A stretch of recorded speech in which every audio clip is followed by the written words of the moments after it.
90th Annual General Assembly of Interpol, where Union Home Minister Amit Shah is speaking. कर्तव्य के रूप में उभरा होगा। नागरिकों की सुरक्षा और किसी भी राज्य की सबसे प्राथमिक जिम्मेदारी है। हमारे भारतीय विचार में न्यायशास्त्र और दंड नीति पर गहरा चिंतन उपलब्ध है। हजारों वर्ष पूर्व रामायण में तथा विदुर, शुक्राचार्य, चाणक्य, थिरुकुरल आदि ने अपने विचारों पर amicable justice and due punishment के सिद्धांत को स्वीकार किया है। महाभारत के शांति पर्व में अध्याय 15 में एक श्लोक है जिसका अर्थ है, अपराधियों को नियंत्रण में रखने के लिए न्याय की व्यवस्था हर प्रभावी एवं सफल शासकीय तंत्र का महत्वपूर्ण अंग होती है। न्याय ही है जो समाज में सुशासन सुनिश्चित करता है। न्याय अगर रात्रि के समय में भी जागता है तभी नागरिक और समाज निर्भीक होते हैं और एक अच्छे समाज का निर्माण होता है।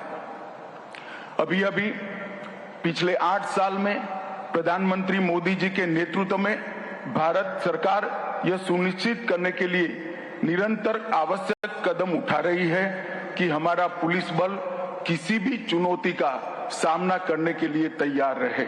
भविष्य की चुनौतियों के समाधान के लिए भारत सरकार ने हाल ही में कई नए इनिशिएटिव लिए हैं।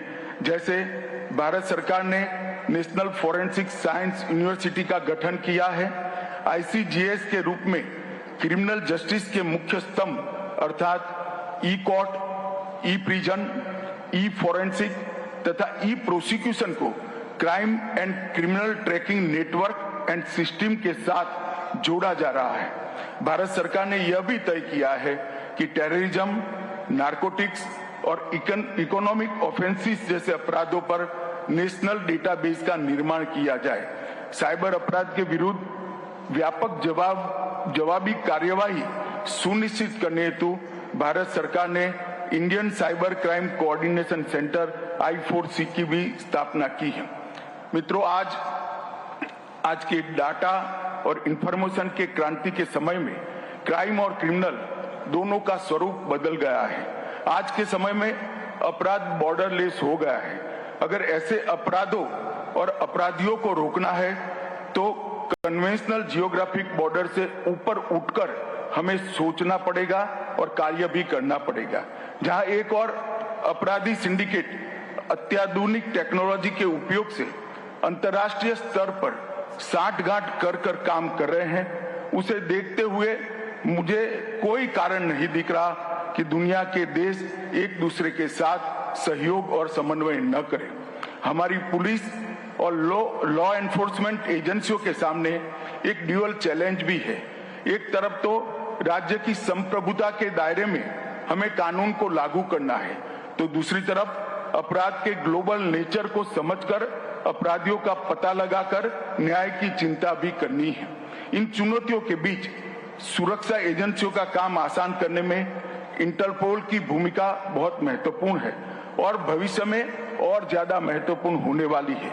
इस दिशा में कुछ मुद्दों पर मैं इस जनरल असेंबली का ध्यान आकर्षित करना चाहता हूं। मित्रों, टेररिज्म एक वैश्विक समस्या है और ये अत्यंत प्रासंगिक है कि आपने 2020-25 के लिए इंटरपोल के 7 वैश्विक पुलिसिंग लक्ष्यों में पहला और सबसे महत्वपूर्ण लक्ष्य रखा है टेररिज्म के खतरे का मुकाबला करना। मेरा स्पष्ट मानना है कि टेररिज्म मानव अधिकारों का सबसे बड़ा उल्लंघन है। क्रॉस बॉर्डर टेररिज्म से लड़ने के लिए अक्रॉस बॉर्डर कोऑपरेशन बहुत जरूरी है।